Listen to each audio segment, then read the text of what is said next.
They live here part-time now in larger numbers than in years past, but there is another change happening within the valley's winter Texan population, and it's not necessarily good for our area.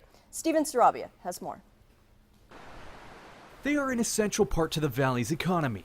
We pretty much cater to the winter Texan, and that's why it's important that we have activities or try to get new things to try to attract new people. Over the past several years, Albert Septrion saw a steady decrease in winter Texans at his park. This year, it's a little different. We did get a handful of people from the Rockport area. He's not the only one seeing new faces in the valley. We found that there were more winter Texans this year than 2 years ago, and even 2 years before that. Every 2 years, UTRGV Business and Tourism Director Dr. Penny Simpson conducts a survey to calculate the number of winter Texans and study the impact they have on the valley. This year, there were 106,000 winter Texans reported across the whole valley. That's more than the 96 reported in 2016. To put that in perspective, that's a little less than the entire population of Hidalgo. While some areas saw an increase due to Hurricane Harvey damaging sites further north, Dr. Simpson believes there are many other factors linked to the increase. I think the marketing efforts of the chamber and different organizations in the valley is starting to pay off.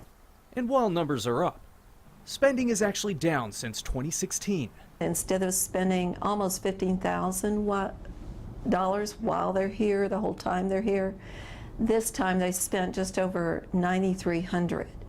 We stopped by local businesses who rely on winter Texans to see what they experienced this winter. Slower than any other year. It's been, really bad, really low, and it's for everybody, not just us here. This year, winter Texans spent $528 million across the valley versus the $760 million 2 years ago. Dr. Simpson says she is not sure why exactly this is the case. We found this time, more than past, at least the past 10 years, more people were concerned or came here because of the cost of living. And so maybe they're just a more frugal group. While spending is down, Dr. Simpson says seeing an increase in the population after several years is a move in the right direction. In McAllen, Steven Sarabia, Channel 5 News at 5. A note to Steven's report, while winter Texans are spending less of their money here in the valley, they are spending more across the border in northern Mexico. In this Channel 5 News Extra, we learned winter Texans spent a combined $32 million in Mexico this year. That is up from $30.6 million in 2016.